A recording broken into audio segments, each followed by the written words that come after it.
Om Swastiastu, Assalamualaikum warahmatullahi wabarakatuh, Shalom Nama Budaya, dan salam sejahtera untuk kita semua.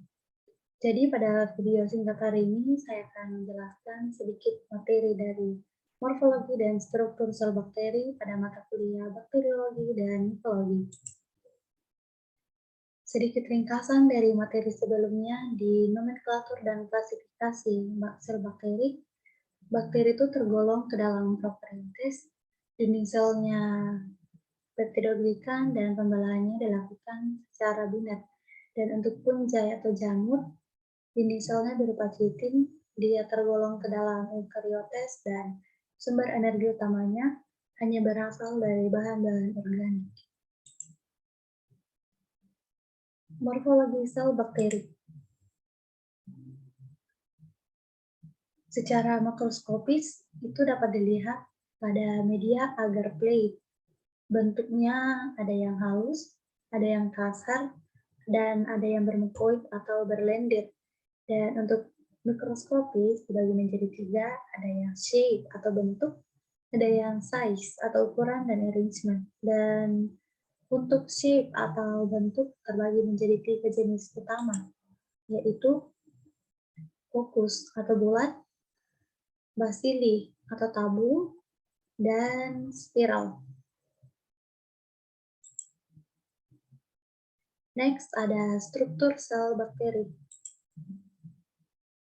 Jadi pada gambar dapat kita lihat ada flagella, ada villi atau pilus, ada kapsul, ada dinding sel, ada membran sitoplasma, ada sitoplasma, nukleoid, dan ribosom. Jadi untuk penjelasannya adalah sebagai berikut. Yang pertama ada flagella. Flagella ialah alat gerak dari dinding sel. Bentuknya itu tebal dan menjulur keluar dari membran sitoplasma melewati dinding sel. Dari membran sitoplasma melewati dinding sel. Flagella tersusun atas protein flagelli sebagai antigenik. Antigenik ini yang merangsang munculnya antibodi.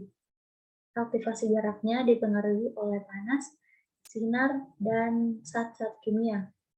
Klasifikasi flagella terbagi menjadi 5, yaitu atrik yang tak berflagella, monotrik memiliki flagella di satu ujung sel, dan amfitrik memiliki satu flagella di masing-masing ujung sel.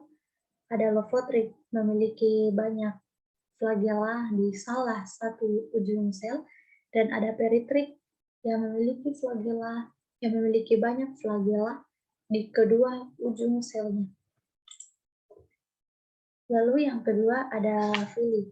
Villi ini sebenarnya penyebutan untuk jika jumlahnya hanya 1, tetapi karena pada gambar ada banyak, jadi disebut pilus. Jadi villi atau pilus ini mirip dengan flagella, tapi dia lebih kecil dan lebih halus, juga lebih tipis dari flagella. Fungsinya itu sebagai alat perlekatan dan menyerap makanan, serta dia juga menjadi alat transfer materi genetik. Selanjutnya ada kapsul yang berwarna kuning. Jadi kapsul ini sering disebut pembungkus luar. Dia itu sebagai faktor virulensi bakteri dan strukturnya terbagi menjadi 2 jenis, yaitu homopolisakarida dan heteropolisakarida. Homopolisakarida itu memiliki satu jumlah molekul gula, dan untuk heteropolisakarida memiliki lebih dari satu molekul gula. Selanjutnya ada dinding sel yang berwarna hijau. Jadi dinding sel ini memberi bentuk pada sel bakteri sehingga menjadi utuh. Klasifikasinya dibagi menjadi 2 jenis, yaitu gram positif dan gram negatif. Untuk gram positif itu dinding selnya lebih tebal karena mengandung banyak peptidoglikan. Fungsinya sebagai transport ion positif ke dalam maupun keluar sel, juga sebagai penyimpan fosfor. Dan untuk gram negatif, di dalam terdapat lipid dan lemak, dan di dalam lipid itu terkandung polisakarida dan fosfolipid. Gram negatif juga punya outer membran yang membungkus peptidoglikan. Selanjutnya ada membran sitoplasma dan sitoplasma. Jadi di dalam sitoplasma ini ada nukleoid berupa DNA dan ada ribosom. Ribosom yang titik-titik kecil ini, dan untuk nukleoid yaitu yang garis-garis berantakan ini. Ribosom ini tempat sintesis protein, dan nukleoid sendiri itu yang membawa informasi genetik. Dan granula yang terkandung di dalam sitoplasma ialah granula volutin. Sekian penjelasan saya pada hari ini. Mohon maaf jika ada salah dalam tutur kata. Sekian dan terima kasih.